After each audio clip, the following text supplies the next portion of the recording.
Muy buenas tardes. Bienvenidos una vez más a los conversatorios sobre Oaxaca que organiza la Biblioteca del Instituto Huelti para Estudios Oaxaqueños. En esta tarde tenemos como invitada especial a Daisy Ramírez, que nos hablará sobre la elección presidencial de 1929 y su impacto en la vida política oaxaqueña. Como saben, los conversatorios tienen como finalidad generar un diálogo sobre temas actuales de Oaxaca en diversas disciplinas. Esta tarde tenemos la fortuna también de contar con una comentarista muy reconocida, que es Tatiana Pérez Ramírez, que nos va a tener pues el gusto de presentar un breve comentario respecto al trabajo de Daisy y también nos ayudará a moderar esta charla. Vamos a esperar unos minutitos para que los que se vayan conectando a las redes sociales, darles espacio para que pues, se incorporen.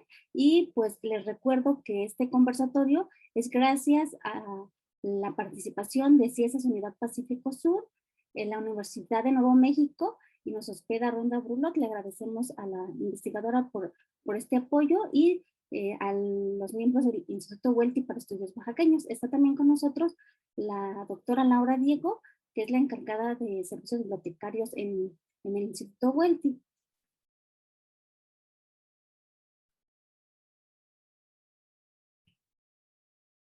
Bien, sí, ya estamos en formato. Vamos a comenzar a presentar, Daisy, tu presentación y voy a dar vía lectura una breve semblanza de la doctora Tatiana. La doctora Tatiana Pérez Ramírez es doctora en Historia por el Colegio de México y politóloga por la Facultad de Ciencias Políticas y Sociales de la UNAM. Es investigadora del Colegio Mexiquense. Entre sus intereses principales de investigación se encuentran la historia de la organización sociopolítica indígena en México en los siglos XIX y XX, y el gobierno local y movilización armada en Oaxaca y el centro de México igual en los siglos XIX y XX. Tatiana es autora de diversos artículos. Entre sus distinciones destaca el premio Anastasio Sarabia de Historia Regional Mexicana. Ha sido profesora de la UNAM, en la Universidad Iberoamericana, Ciudad de México, en la Universidad Autónoma Metropolitana en Unidad de Iztapalapa y en el Instituto de Investigaciones en Humanidades de la Universidad Autónoma Benito Juárez de Oaxaca. Adelante, doctora Tatiana. Hola, pues buenas tardes. Buenas tardes a todos y a todas. Para mí es un gusto poder estar en este conversatorio. Agradezco muchísimo al Instituto Huelti y al Ciestas Pacífico Sur por la invitación y pues obviamente por generar este tipo de intercambio académico que toca y llega a distintos públicos. En esta ocasión, pues yo tengo el gusto de presentar a Daisy Ramírez, quien es colega y con quien, bueno, hemos estado compartiendo bastante en tiempos recientes. Yo creo que más adelante platicaremos de esto y después de escuchar la presentación de Daisy, porque, bueno, aquí el punto importante es lo que ella viene a presentarnos, su trabajo. Menciono algunos datos muy breves de la síntesis curricular de Daisy Ramírez Espinosa. Ella actualmente estudia la licenciatura en Antropología Social en la UAM Iztapalapa. De antecedente, ella tiene ya una maestría en Historia Moderna y Contemporánea por el Instituto José María Luis Mora y una licenciatura en Historia también por la UAM Iztapalapa. Ella es docente en instituciones de educación media y superior y dentro de sus temas de investigación están la historia política y electoral de Oaxaca durante la primera mitad del siglo XX y también historia política y de los partidos políticos en México. Yo creo que es un gusto y un privilegio para quienes están del otro lado, pues escuchar el trabajo que a continuación nos va a presentar Daisy, que es este resultado de muchos años de búsqueda en archivos, de estudio del posgrado que hizo en el Instituto Mora y que bueno, ahora lo ha estado afinando más y bueno, yo creo que sin más hay que darle la palabra a Daisy para que ella nos dé su presentación. Recordar que estamos con un tiempo aproximado de unos 20 minutos, por ahí para tomarlo en cuenta, y se invita a quienes están viendo esta transmisión pues a que nos vayan mandando sus comentarios, sus dudas, sus preguntas, para que después de la presentación de Daisy yo haga algunos comentarios. Bueno, también se abra el micrófono, por así decirlo, a quienes están viendo también el evento. Y bueno, aquí está Daisy para poder comentar sobre este tema. Así que adelante, Daisy, te damos la palabra y qué gusto verte. Gracias a todos y bueno, buenas tardes. Igual agradezco el espacio que pues nos abre el Instituto Huelsi para presentar estos avances y resultados de investigación que pues como bien comentaba Tatiana, pues un producto de una investigación de maestría y pues que el día de hoy voy a compartir con ustedes. Y bueno, para no tardarme más, voy a compartir mi pantalla para platicar un poco sobre el tema. Y bueno, como bien decían las compañeras presentes, pues este trabajo lleva por título La elección presidencial de 1929 y su impacto en la vida política oaxaqueña. Para esta charla que vamos a tener el día de hoy, me gustaría como utilizar estos puntos de partida en la discusión. En primer lugar, bueno, este episodio de la elección presidencial pues ha sido conocido a través del testimonio de uno de sus participantes, el intelectual oaxaqueño José Vasconcelos, que pues fue bastante interesante su participación política en esta elección. Sin embargo, hay que decir que pues no era la primera vez que Vasconcelos participaba en una contienda electoral. En este caso, en 1929, participa en la de presidencial, pero en 1924 ya había contendido en una elección estatal, en el caso de Oaxaca, para gobernador, pero pues sin obtener el triunfo, al igual que esta de 1929. Regresando a este testimonio que tenemos de este participante, pues él en el proconsulado, que es parte de sus memorias, pues él nos ofrece una narración de la coyuntura de 1929, desde el momento en que acepta su candidatura, cómo se organiza la campaña, también las desavenencias que tiene con la élite gobernante y también el recuento de incidentes, intimidaciones, persecuciones, atropellos y actos de corrupción en torno a todo el proceso electoral. Si bien las memorias, el proconsulado es escrito hasta 1939, pues rescatan la perspectiva del propio candidato y del intelectual oaxaqueño. Otro punto de partida que es importante decir es que tanto la campaña y la elección de 1929, y con relación a lo que comenté hace un momento, de la participación de Vasconcelos, se convirtieron en un mito político e historiográfico, siguiendo la línea que nos ofrece Javier García Diego.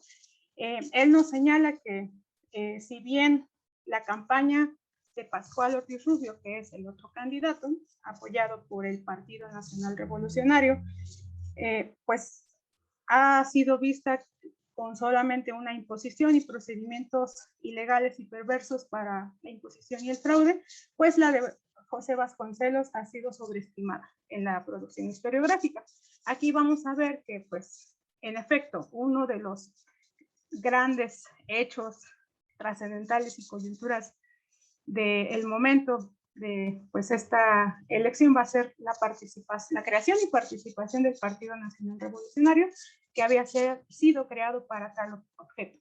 Sin embargo, en la historiografía se ha comentado que este Partido Nacional, que aglutinó, invitó a todos estos partidos y fuerzas diseminadas a lo largo del país, pues ya era un pulpo político que había pues logrado en muy poco tiempo articular todas las estructuras del partido en todo el país en muy poco tiempo. Se olvida de algo, que las experiencias estatales previas a la creación del PNR, pues nos hablan más bien de la coexistencia y participación de partidos que habían sido creados incluso mucho antes y que participan en esta integración. En este caso yo hablo de la Confederación de Partidos Socialistas de Oaxaca, que había sido creada en 1926 y que pues se había convertido en un mecanismo estatal por excelencia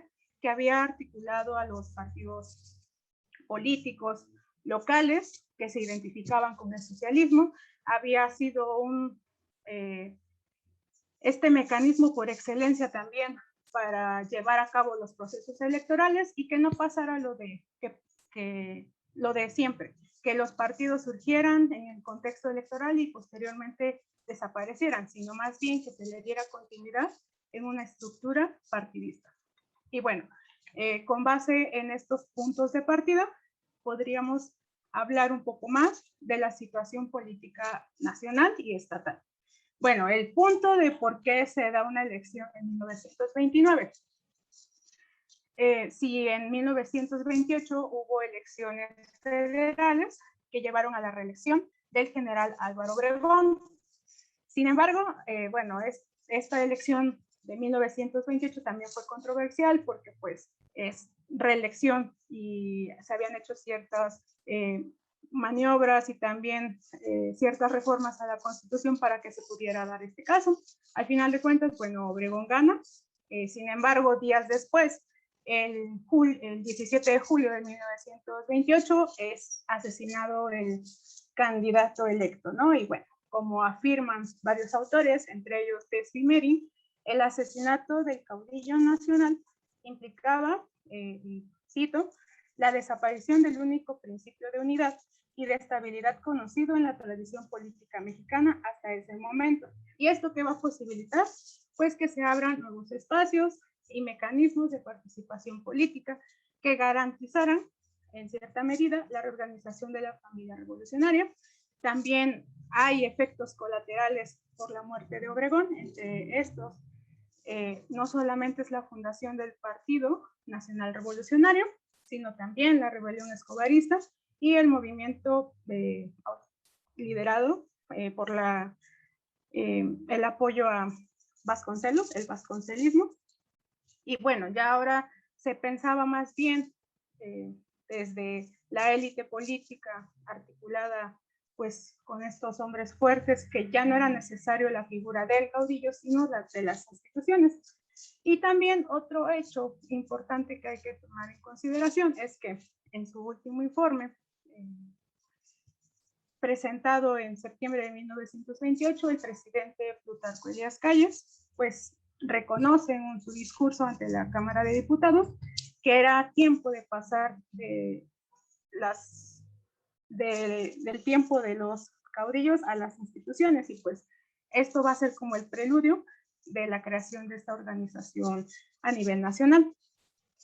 Y pues esto va a ser muy importante porque la fundación del PNR en marzo de 1929 marcaría un antes y un después de las formas de hacer política en este periodo, también porque se buscó unificar y disciplinar a todos los grupos políticos, caudillos y militares y sectores sociales que se identificaban con la revolución. Sin embargo, la experiencia previa en Oaxaca, pues nos decía como todo lo contrario, que este tipo de organizaciones no eran novedad, porque el PNR era concebido como esta unión y organización de muchos partidos estatales en una sola organización nacional, pero pues este mecanismo ya había sido utilizado por la Confederación, incluso desde, como comentaba hace un momento, desde 1926. Y bueno, se ha dicho en la historiografía que al crearse el PNR, pues unió a gran número de partidos y que estos desaparecen del plano local y de sus zonas de influencias ya dejan de tener una participación, sino ahora todos se congregan en el PNR. Sin embargo, los partidos como la Confederación de Partidos Socialistas se incorporan rápidamente al PNR y también no se da por terminada su influencia, al contrario, necesitan de esas estructuras y mecanismos que ya la Confederación había trabajado años antes para garantizar que el PNR pues llevara por buen curso su introducción a la vida política mexicana y bueno, en este caso en el contexto oaxaqueño. Y con relación a la creación del PNR, ya enfocándonos en cómo es que participa en la confederación, en la creación de este partido nacional. Bueno, mucho se ha dicho que la confederación desaparece y del plano político y electoral, y que el PNR ya es el que toma las riendas del juego político, pero pues vemos que existe una interdependencia mutua, y ya que a la confederación se le permite todavía organizar elecciones locales en conjunto con el programa del Partido Nacional Revolucionario. Y aquí vamos a ver que hay una continuidad de esta confederación, y por lo tanto, pues esta va a tomar como la representación de Oaxaca para participar en la creación del PNR. En este sentido, vamos a ver que desde diciembre de 1928 ya se organiza a nivel nacional un comité del PNR que va a convocar a una convención nacional, y en esta se va a llevar a cabo el acuerdo de coalición de todos los partidos que se identifiquen con pues los principios revolucionarios. Por ejemplo, el 5 de enero de 1929 se va a difundir la convocatoria para que en la cual eran invitados pues para ser parte de esta reunión. Incluso la Confederación en Oaxaca pues va a organizar dentro de su estructura partidista convenciones, es decir, una reunión a nivel estatal en la que reúne a todos sus miembros para elegir a los delegados que participarán en esta convención, y por lo tanto pues se puede decir que la creación del PNR no fue ajena al contexto oaxaqueño, y pues aquí no solamente se buscaba la participación de estas estructuras partidistas locales para la creación del partido nacional, sino también legitimar la candidatura del candidato oficial con el propósito de llevar a cabo pues las elecciones extraordinarias, ¿no? Y justo para poner en orden el escenario político por la muerte de Obregón. Y para decir un poco más sobre la Convención Nacional en Querétaro, esta inicia en marzo de 1929, durante los primeros días. La misma delegación oaxaqueña pues estuvo conformada por 98 delegados, y hay, bueno, una variedad de nombres importantes como Rafael Melgar, Abraham Gómez, Rafael Acevedo, Francisco Alarzón y Porfirio Guzmán Gil, que ellos van a participar no solamente como oradores dentro de los días de trabajo, sino también llevan propuestas pues a la convención, ¿no? En la página que ustedes pueden ver aquí, en la diapositiva que están viendo, pues se aprecia que en la prensa sí fue relevante esta noticia. Desde febrero se puede apreciar que pues hay un apoyo por parte de la Confederación, y diciendo que en general se apoya al ingeniero Pascual Ortiz Rubio. También en marzo ya aparecen notas alusivas al papel que desempeña la delegación oaxaqueña en Querétaro, y bueno, cuáles son sus contribuciones. Y bueno, en definitiva, esto va a permitir que, pues por una coalición de partidos, va a surgir el Partido Nacional Revolucionario, y bueno, se inaugura la institucionalización de la política mexicana, que permite pues que los miembros de la élite revolucionaria se articulen y lleven acuerdos en el sentido de utilizar las instituciones para pues solucionar todos los conflictos habidos y por haber. También no solamente los partidos locales y estatales que dan vida jurídica al partido van a ser partícipes, sino también las organizaciones agrarias y campesinas. Sin embargo, también el PNR va a surgir en un contexto muy compulsivo, y me refiero a esto porque en los días de trabajo de la Convención Nacional, pues José González Escobar y otros militares se van a levantar en armas, y pues va a ser uno de los motivos por los cuales también el contexto sea tan confusivo, ¿no? En plena organización, pues se ve este levantamiento, sin embargo va a ser sofocado un par de meses después y los trabajos van a continuar, ¿no? Para llevar a cabo la campaña en pro de la candidatura del ingeniero Pascual Ortiz Rubio. Y bueno, sobra decir que la elección presidencial de 1929 se convierte en un momento oportuno para que el recién creado partido confirmara su papel como una institución que asegurara la sucesión pacífica del poder y evitar los levantamientos y rebeliones armadas. Para eso, pues, el Partido Nacional necesita salir al campo de batalla político y electoral, ¿no? Y era necesario que se probara en una lucha política en contra de, pues, sus enemigos. En este caso, bueno, la candidatura de Ortiz Rubio inicia formalmente en la Ciudad de México en mayo de 1929. Después ya dispone como un itinerario para visitar diferentes puntos del país, entre ellos Oaxaca. Y bueno, en Oaxaca con esta noticia continúan los preparativos para recibir al ingeniero michoacano.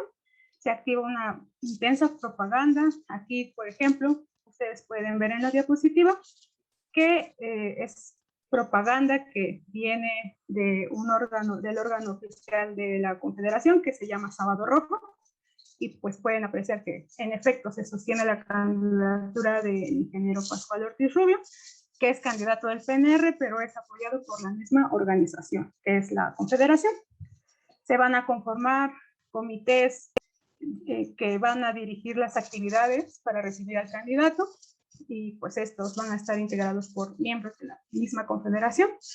Y conviene subrayar que esta campaña pues es muy peculiar en su organización, y ya que pues Ortiz Rubio a lo largo del país va a visitar más de 200 poblados. Alejandra Layuz considera que en cada lugar donde pasaban los miembros de la gira electoral encontraban pueblos engalanados para la ocasión y a multitudes dispuestas a aplaudir y a victoriar al candidato presidencial del PNR. Esta organización, de la que habría de sentirse tan satisfechos los jerarcas del partido, demostraba en sí misma la cooperación de los líderes regionales. Y pues no solamente de los líderes, sino de las organizaciones partidistas como había sido la Confederación.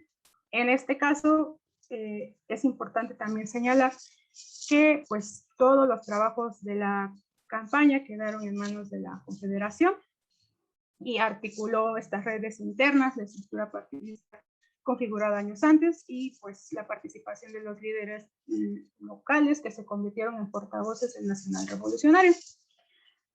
Y bueno, la visita del candidato presidencial a la capital del estado se lleva a cabo entre el 27 y el 25 y el 27 de junio de 1929. Se da muchos detalles en la prensa local, especialmente en el periódico Mercurio, sobre pues el tránsito que lleva el candidato, las estaciones en donde pasa, también la presencia de contingentes agraristas y campesinos, e incluso obreros, detallados momentos de pues el arribo de los manifestantes y bueno, también de quienes acompañan al candidato oficial. Entre ellos van a estar Manuel Pérez Treviño, que era presidente del PNR, Eduardo Gómez Cházaro, que era su secretario particular del candidato, y algunos políticos de otras regiones y de otros estados como Filiberto Gómez, Carlos Riva Palacio, y el delegado del PNR por Oaxaca, Rafael Mergar. También hay presencia de pues, diputados federales por varios estados como Michoacán, Puebla, Hidalgo, Tabasco, Guanajuato y por Oaxaca, ¿no? Entre ellos tenemos el caso de Leopoldo Mergar, Alfonso Francisco Ramírez y Mauro Vázquez. Cuando llega ya formalmente Ortiz Rubio a la capital, se efectúan varios mítines, principalmente en el Teatro Mediterráneo. En este pues participa en varios eventos en donde hay donde manifiesta, discursos que tienen que ver con la crisis económica por la que atravesaba el país, también por las dificultades económicas del contexto, dando como soluciones o posibles mejoramientos en torno a la producción del país y del campo, ¿no? También en estas reuniones participa Pérez Treviño, y bueno, es muy interesante que reitera que el candidato de la revolución, o sea, Ortiz Rubio, no tendría contrincante político, es como mucho de este discurso. Y bueno, también durante su estancia, el candidato va a realizar visitas oficiales a las oficinas de la Confederación, a otros lugares como Botlán, Cimatlán, al Zule. Y bueno, es la misma lógica, grandes contingentes que acompañan al candidato, pero bueno, estos son pues organizados y pues toda la logística de los eventos pues está hecha por la Confederación, ¿no? Esto va a ser muy interesante y bueno, las imágenes que ustedes pudieron ver, se aprecia que el logotipo de la Confederación está ahí, ¿no? No se ve tan cercano como el PNR. Y bueno, en el caso de la campaña de Vasconcelos no se propuso en sus memorias, da cuenta que no tenía interés de visitar Oaxaca, no sabemos el motivo. Él se va a enfocar en otros lugares del país, principalmente. Vamos a ver que pues él visita poblados tan variados como en Querétaro, Aguascalientes, Zacatecas, Torreón, Ciudad Lerdo, Parra, Saltillo, Monterrey y la Ciudad de México van a ser como sus puntos de reunión. También es importante decir que pues su movimiento, todo lo que congregó Vasconcelos y frente a convertirse en la oposición del régimen revolucionario, pues va a ser articulado por diferentes grupos sociales, principalmente la clase media y estudiantil, van a tener intereses y propuestas políticas divergentes que pues se van a diluir para hacer frente al enemigo común representados por el candidato oficial y el nuevo partido. Y en el caso de la campaña en sí vista en la prensa local, pues las menciones sí se dan desde los meses de abril, mayo y junio. Hay notas alusivas en Mercurio, por ejemplo, en donde pues se da cuenta de algunas actividades que lleva a cabo Vasconcelos, pero pues no es tan ahí se me fue la palabra, no es tan recurrente, porque pues toda la propaganda que estaba puesta en la prensa local pues se ve reflejada con el apoyo al candidato oficial. Entonces pues en estos ejemplos que proyecto en la diapositiva pues se da cuenta que las manifestaciones de Vasconcelos eran sinónimo de disturbios, que también habían provocado zafarranchos, pero bueno, es como esta perspectiva oficial que pues está de dudar, pero es como la forma en cómo se representa también en la prensa, ¿no? Y bueno, con relación a las elecciones y los resultados, pues es evidente que la elección en Oaxaca ha sido vista como en la prensa y a partir de los mecanismos oficiales de difusión del partido, en este caso de la Confederación y en Sábado Rojo, pues como de total calma, que no hubo ningún tipo de interferencias para que el candidato oficial ganara la elección. Esta se lleva a cabo el 17 de noviembre de 1929. En este caso se reporta también que la Confederación va a controlar de manera absoluta las casillas instaladas en la entidad. Por ejemplo, se dice que en la ciudad de Oaxaca, Ortiz Rubio recibe 5,319 votos en comparación a los 419 votos que obtuvo Vasconcelos.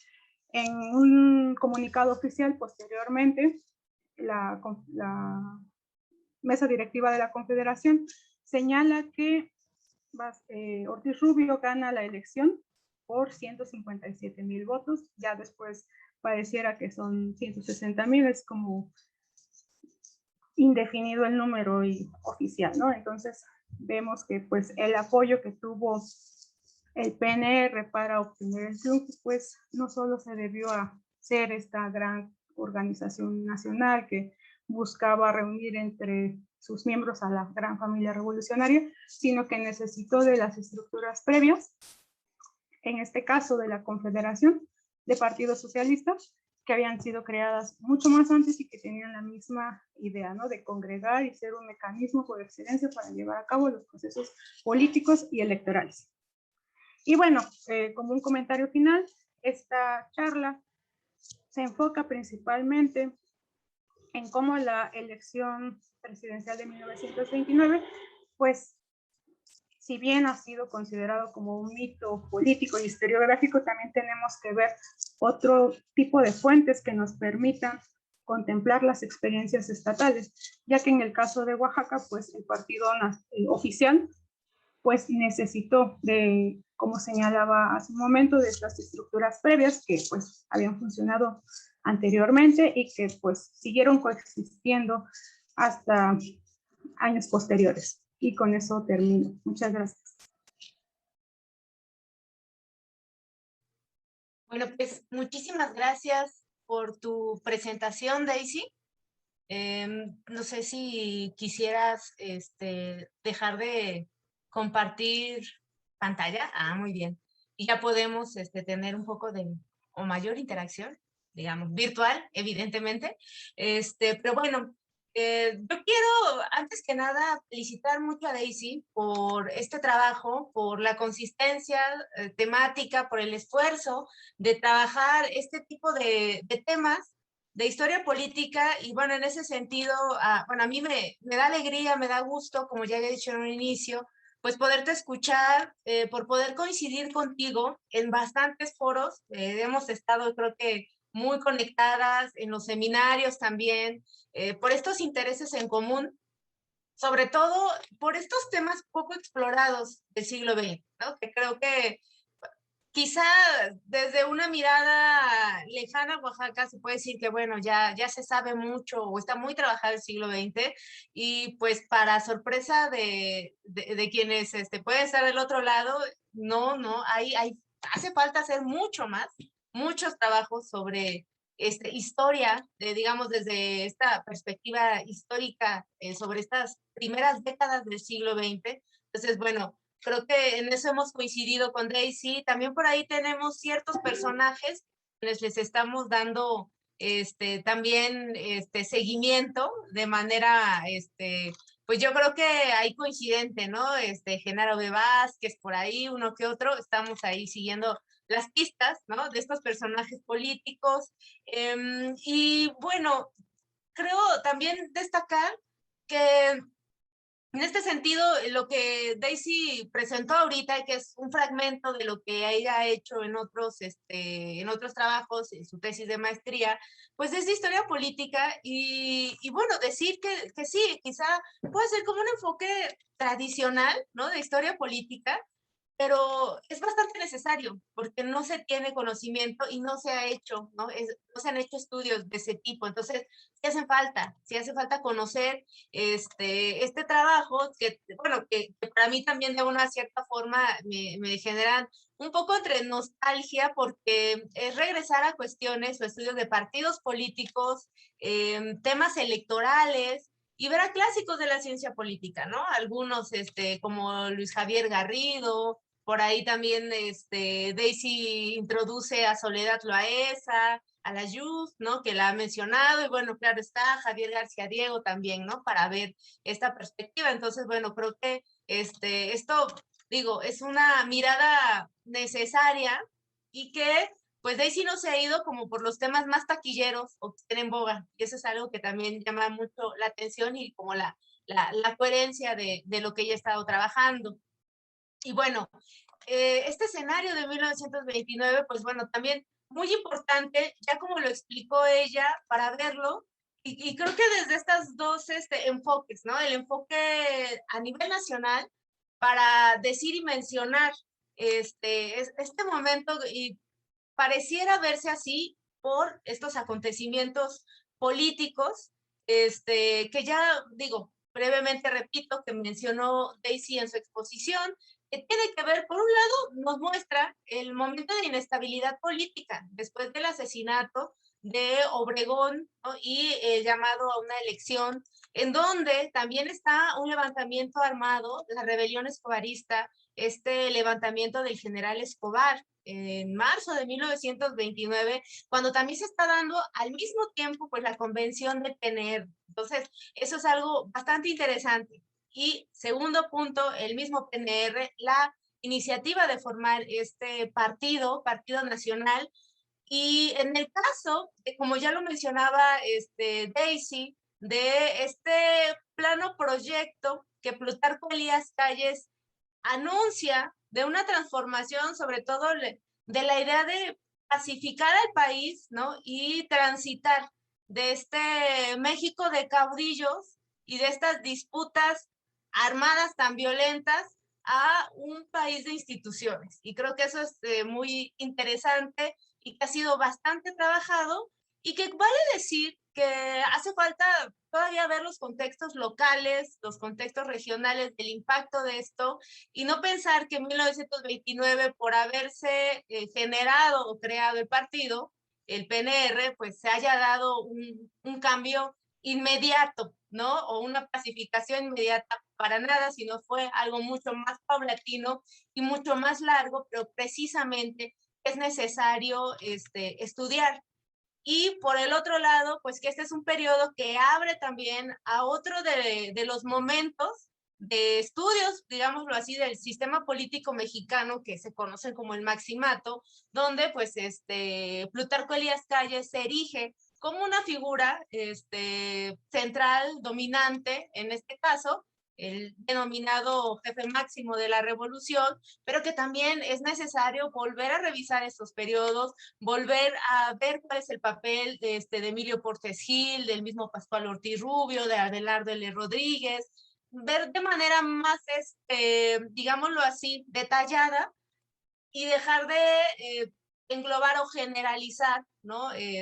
Sobre una línea política, una tendencia política. Creo que eso es muy necesario y por ello el trabajo de Daisy pues es interesante, porque de aquí, de ver todo este contexto nacional, y menciono solamente estos tres momentos importantes en el estudio, como decía, del sistema político mexicano, de los partidos políticos, también ver el PNR como esta formación inicial que va a cambiar después y que no es directamente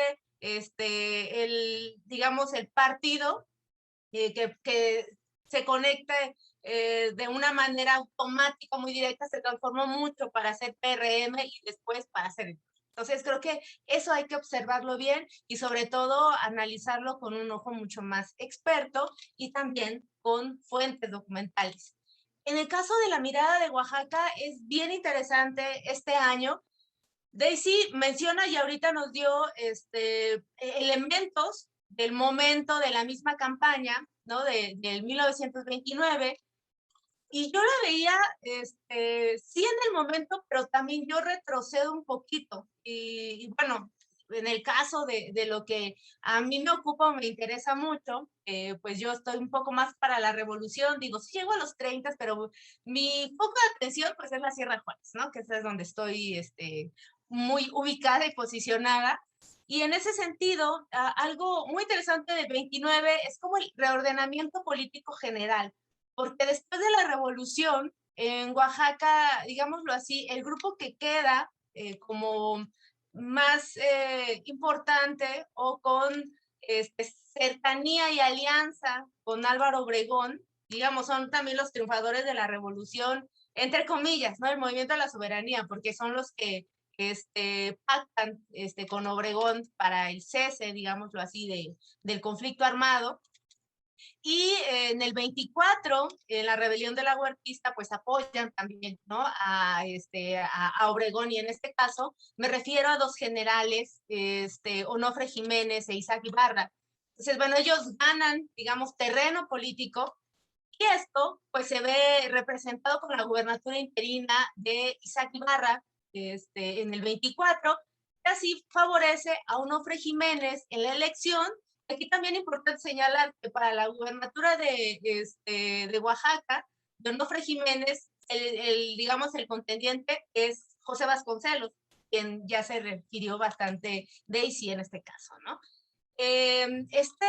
Digamos, esta elección pues es favorable a Jiménez, pero en realidad Onofre Jiménez pues es gobernador por muy poco tiempo, del 20 de septiembre del 24 a el 8 de noviembre de 1925, donde es depuesto por digamos, un evento que se denomina como el Camarazo en Oaxaca, en donde detrás de esto está Genaro B. Vázquez, ¿no? Entonces, bueno, este es un reordenamiento político muy interesante que se da en esos años 25 y que forma parte también de un cambio político, y así lo menciona el mismo Jean Meyer, de la centralización del poder político y un movimiento, ¿no? Digamos, de piezas que tiene que ver con también la presencia de Plutarco Elías Calles.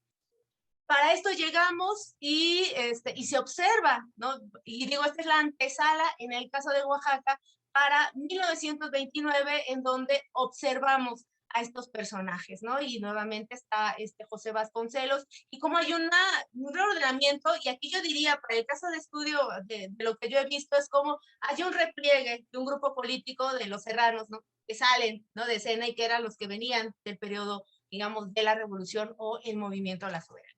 Eso para mí se me hace muy importante, muy inquietante de ver a nivel local lo que está pasando y las implicaciones de los planos políticos nacionales.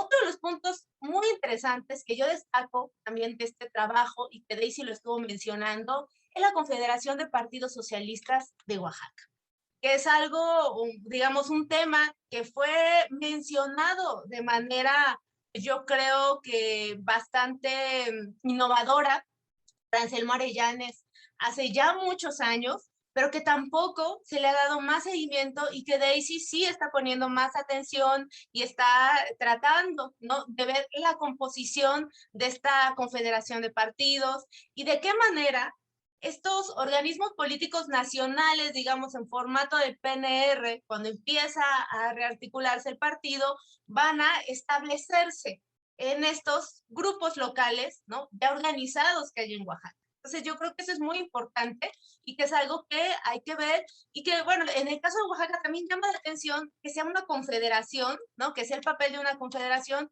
cuando en otros lugares como Yucatán, Campeche, Chiapas, cuando se crean partidos socialistas, ¿no? Y aquí es una confederación. Entonces, bueno, creo que eso también es un punto muy importante del trabajo de Daisy, y que, bueno, yo creo que dan pie a explorar más de la dinámica política de Oaxaca, y digamos cómo también se entreteje este nivel institucional de organizaciones, pero también a nivel de conexiones y vínculos previos, ¿no? También de una vida política oaxaqueña bastante álgida, y bueno, que es parte de un escenario nacional que es muy inestable, ¿no? Y que se está recomponiendo, yo creo que de manera vertiginosa, que digo, a la mirada del presente, pues creo que ya tenemos la historia clara, pero si nos vamos a este periodo, bueno, vamos a ver con sorpresa algunos cambios. Entonces, bueno,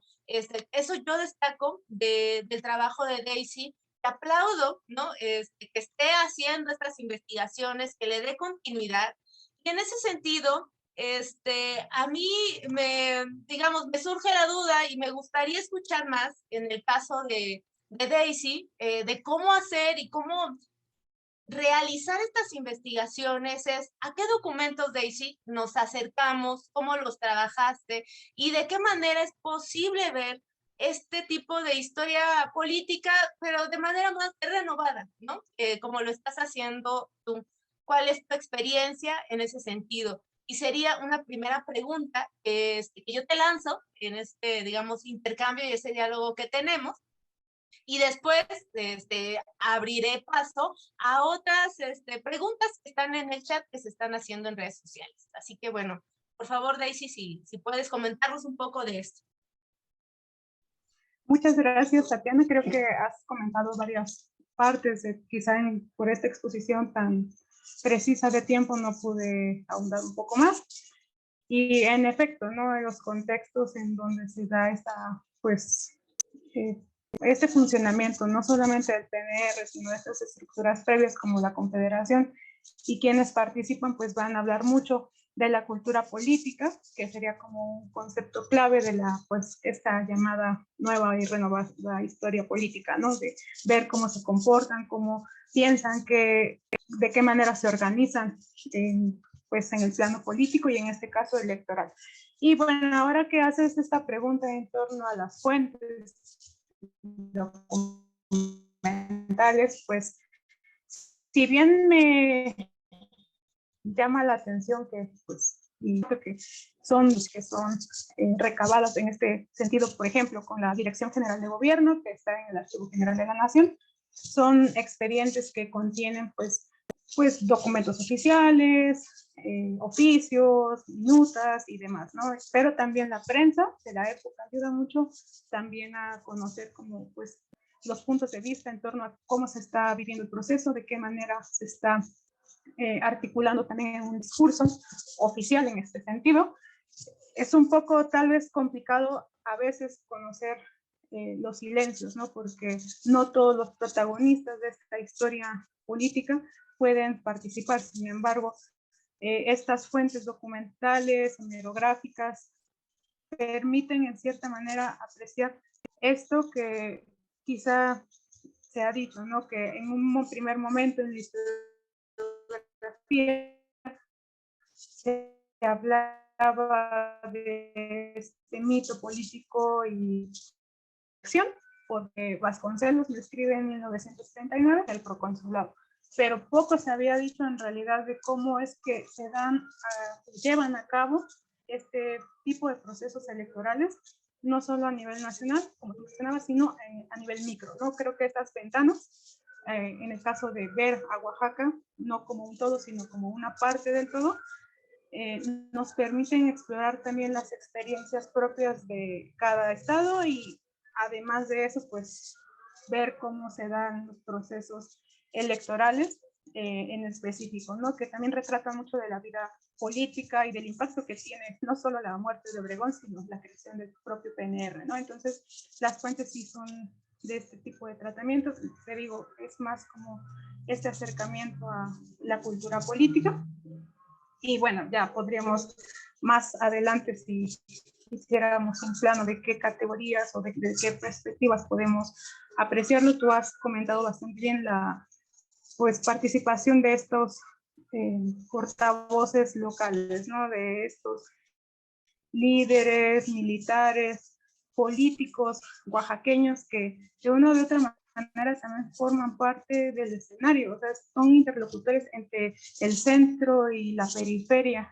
La periferia están llevando, pues, sus experiencias al centro, ¿no? Entonces, tenemos nombres, como tú has señalado, como Genaro de Vázquez, ya para un trabajo para alguien más que esté interesado en la vida de este personaje, del mismo Onofre Jiménez, que curiosamente haces este señalamiento de que los serranos o sea, se van, se como alejan un poco de la vida política después de 1925 con el Camarazo, pero ahí están presentes porque, bueno, ya para comentarlo así rápidamente, Onofre Jiménez pues después es electo en comicios electorales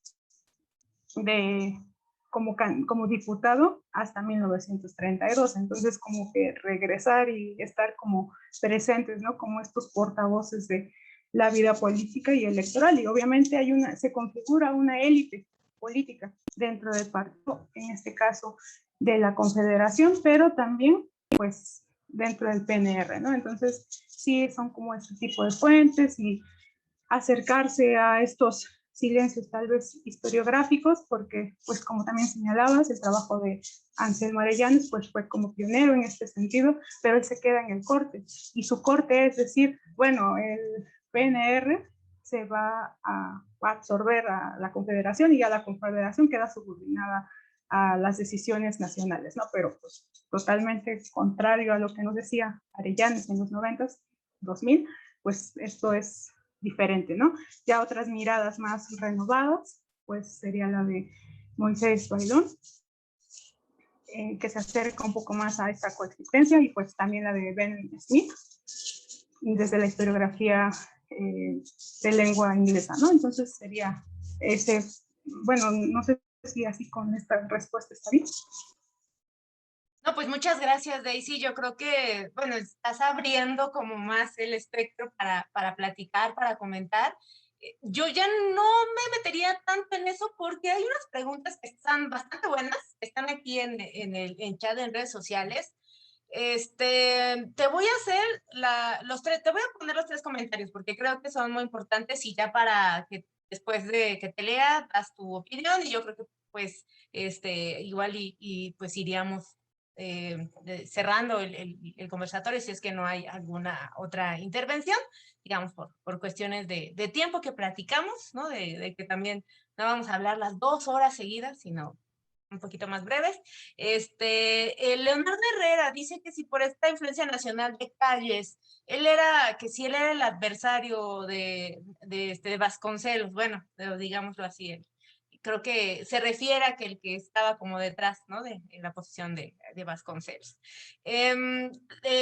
Hay una participación de Antonieta Irui Pacheco, que por cierto saludamos con mucho gusto, ahí nuestra colega de la UAM Iztapalapa, historiadora, y bueno, que tiene, te lo voy a leer los comentarios porque creo que son bastante buenos, y con esto pues da pie para que tú contestes y yo creo que de ahí que se piensen otros trabajos, otras investigaciones, porque está muy bien. Dice, bueno, que muy interesante tu exposición, que le surgen varias dudas, ¿no? Que si bien mencionas que el respaldo a Ortiz Rubio en Oaxaca parte de la Confederación de Partidos Socialistas, ¿nos podrías hablar cómo se estructuraban y en qué regiones de Oaxaca tenían influencia? Y previo a Ortiz Rubio, ¿cuáles eran demandas y líderes? Y creo que aquí está importante ver las regiones, ¿no? Y de qué manera podemos regionalizar y dejar de hablar en general de Oaxaca, sino ver en qué regiones sí se apoyaban. Luego, dice, otra duda que me surge es que las elecciones en ese tiempo eran organizadas desde el ámbito local y en particular por los ayuntamientos. ¿Tienes alguna información en Oaxaca con pues, relación a los ayuntamientos y se siguió la organización distrital? Y bueno, eso ya iríamos a este siguiente nivel de lo regional, ya nos iríamos al ámbito o al nivel municipal, ¿no? Donde está el ayuntamiento y el papel de los ayuntamientos. Así que pues te dejo estas preguntas, Daisy, pues para escucharte y ver qué tienes de información. Sí, gracias. Bueno, con la primera pregunta igual no era que estuviera detrás o en contra de Obregón, sí, de Vasconcelos, o que fueran enemigos así íntimos y que no se podían ver. Yo creo que más bien el rompimiento también es un poco antes, ¿no? Desde 1923, 1924, Vasconcelos va a romper con Obregón y Calles, entonces ya él es parte de la oposición, vamos a decirlo así, de todo este proyecto encauzado por estos políticos sonorenses, ¿no? Entonces, sería en primer momento, y agradezco a Antonieta que nos estés escuchando el día de hoy. Me parece muy importante esto porque decir Oaxaca y decir que toda Oaxaca estaba en apoyo a Pascual Ortiz Rubio sería una generalización muy pues controversial porque pues también como señalaba hay apoyo a Vasconcelos. No es tan visible en las fuentes documentales y hemerográficas como señalaba, hay como ciertos discursos que se manejan en torno a lo oficial, o sea, lo oficial está respaldado por la Confederación y el PNR, pero bueno, en el caso de la campaña, se ve que la Confederación ya tenía de experiencia desde 1926, 27, 28, o sea, ya había vivido procesos electorales desde que surgió, principalmente en elecciones locales, y una va a ser trascendental, la de 1928, cuando eligen a Francisco López Cortés, a Chico López, que era de la región del Istmo. Es claro que pues los políticos que vienen de esta región y también del centro de Oaxaca, la llamada Vallistocracia, pues tienen bastante influencia en las decisiones políticas del Estado. Y bueno, yo podría decir que en el caso de la campaña es indiscutible que pues solamente la organización interna de la Confederación, la que ya se había pues articulado años atrás, la que organiza por medio de sus voceros, por medio de esta estructura interna, que es una mesa directiva, pues a los diferentes líderes políticos, ¿no? Cabe decir que en el caso de esta confederación, pues sí, hay varios. Bueno, ¿cómo surge? Sería un primer punto para ver cómo en dónde, pues quizás se apoya. ¿En qué regiones principalmente? Pues surge con 26 organizaciones, la gran mayoría son de ciudades importantes como Oaxaca, Putla, la región del Istmo, también del centro, de Ocotlán, de Miahuatlán, o sea, de muchos lugares, estas organizaciones que van a pues, articular a la Confederación. Cabe decir que si empiezan con 26, para 1928 eran más o menos 400 y pico, y ya a principios de 1930 pues ya eran 500 organizaciones. Quiere decir que su influencia era notable en las ciudades importantes del estado. No tengo un mapeo exacto, como decir que tengo un mapa y tengo localizado. Creo que hay mucha falta documental como para hacer este tipo de redes. Cuando realicé esta investigación, solamente me apoyé en los documentos presentes en el AGN y en la prensa local, porque en ese momento estaban trasladando los archivos del AGEO a su nueva sede. Entonces fue como esa falta documental que quizá si la rastreáramos un poco más podríamos hacer este mapa, pero sí. Y en el caso de los ayuntamientos que son los encargados de hacer las elecciones, bueno, ya había habido reformas, especialmente con la ley de elecciones de 1922 y en efecto los distritos eran los encargados de organizar las elecciones, pero bueno, en este caso los encargados de llevarlo eran las comitivas locales de los partidos participantes y bueno, en este caso, ¿quién era el partido por excelencia? Era la Confederación.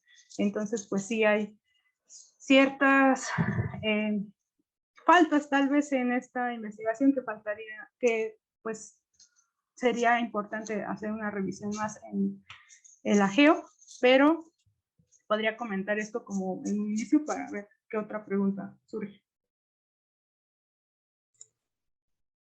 Bueno, pues yo creo que como dices, Daisy, bueno, te tocó el mismo tiempo que a mí me tocó justo del movimiento de los documentos y de este traslado de los 7 príncipes, entonces con el nuevo catálogo, yo creo que va a ser muy rico ir a la Geo, bueno, ya ahorita en la Ciudad de los Archivos, y bueno, yo creo que también sirve como comercial, que el director de la Geo, Jorge Álvarez Fuentes, ha estado trabajando de manera muy ardua para tener la información y el catálogo y que los servicios sean de lo mejor.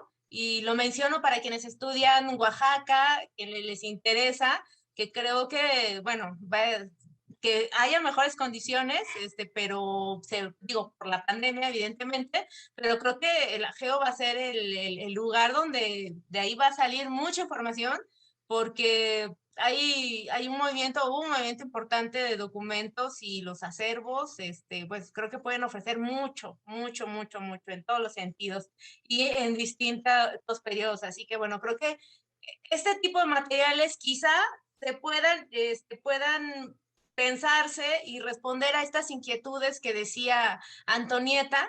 Yo recuerdo que en algún otro evento que tuvimos o seminario platicábamos mucho de lo oportuno que sería hacer un mapa, ¿no? De generar una cartografía en donde se pudieran ver por regiones estos grupos y estos cambios, ¿no? Que hay en la política oaxaqueña en este periodo. Y pues bueno, como comentábamos, pues es algo que está pues en construcción, está pendiente, pero creo que tenemos el muy buen escenario de que las posibilidades pues son enormes, ¿no? Y que podemos hacer bastante a quienes nos interesa digamos, este periodo y sobre todo el interés de la historia política.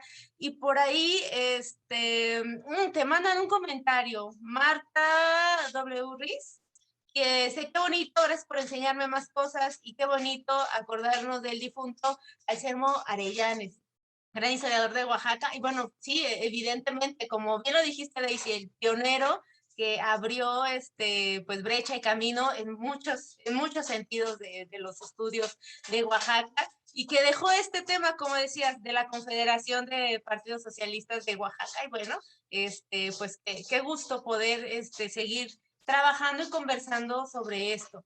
Y bueno, no sé si quieres agregar algo más, Daisy, que se haya quedado un poquito ahí en el tintero, si no vamos a ir un poco ya cerrando la conversación, este conversatorio. Y bueno, a ver, tú dime, ¿no? ¿Cómo andas? No, pues yo puesta para los comentarios.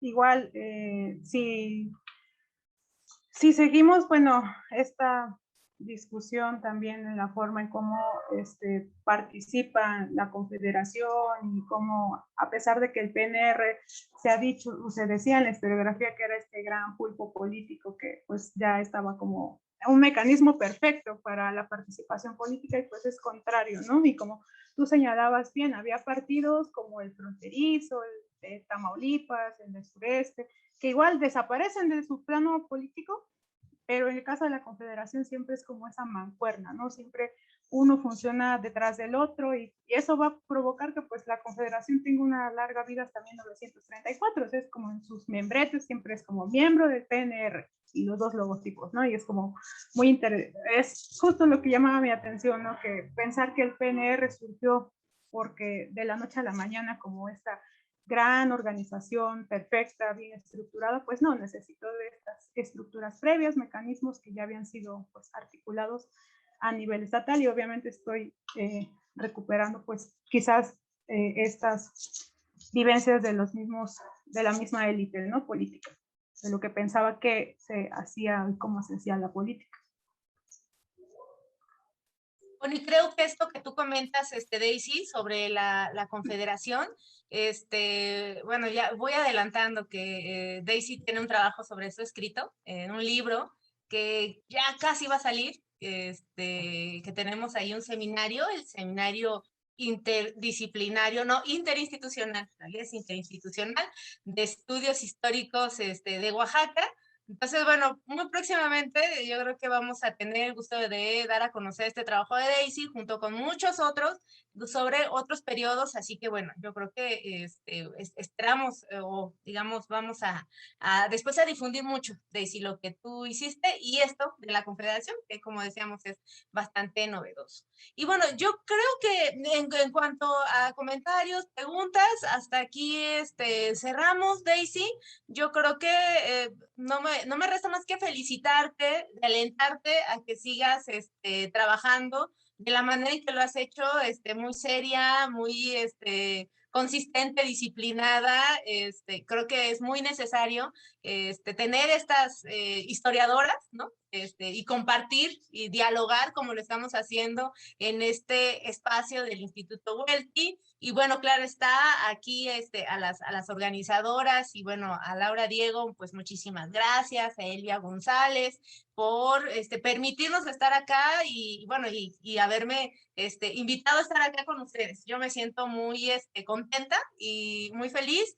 Y bueno, yo quiero aprovechar el espacio y les comentaba de hacer un anuncio, y esto ya, digámoslo así, no tiene que ver con temas académicos, pero sí con temas que a quienes hacemos trabajo en humanidades y en ciencias sociales nos importan, y esto tiene que ver mucho con la situación que está sucediendo ahorita en la Sierra Juárez, con la agencia municipal San Juan Lubina, esa agencia de San Pablo Macuiltianguis, que ahorita se encuentra en una situación de salud muy grave por enfermos y contagios de COVID-19.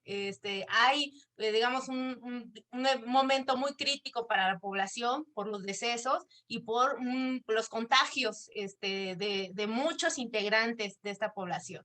Entonces, bueno, llamo y sobre todo comparto esto. Después daré más información en mis redes sociales sobre la situación de Lubina. Yo tengo familia de Lubina están viendo la manera, ¿no?, de cómo contribuir con víveres, con apoyo, medicamentos, porque sí está viviendo un momento muy complicado, ¿no?, para la gente de allá. Hace como unos 2 años, 3 años hizo un encuentro literario, recuerdo, a propósito de Juan Rulfo y bueno, y yo invito mucho a la comunidad cultural, artística también de Oaxaca, historiadora, a que bueno, si pueden apoyar, enterarse, difundir también lo que está pasando, pues ojalá se pudiera hacer. Y bueno, pues ya hice el anuncio, yo creo que sí quería hacerlo porque creo que estos foros y sobre todo con personas que nos interesan estos temas, que estudiamos los pueblos, que estudiamos la vida política, que vemos, ¿no? Cómo vive la gente, cómo vivió en el pasado, pues también evidentemente es porque nos interesa su presente y su futuro. Así que bueno, ese era el anuncio y pues muchísimas gracias, Elvia, y bueno, yo ya cierro micrófono.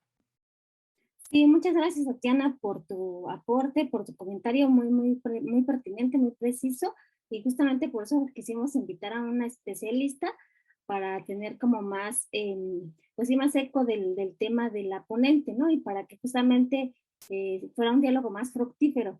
Y también muchas gracias a Daisy por tan precisa presentación y por contextualizarnos, ¿no? Ponernos, ahora sí que esta información de manera tan breve, porque pues sí, es un tema muy complejo y muy extenso, e incluso tenemos en el Huelti la tesis de maestría, donde se pueden dar más sobre la vida política y electoral de Oaxaca, los invitamos a leerlo, tenemos el texto de la ponente y pues,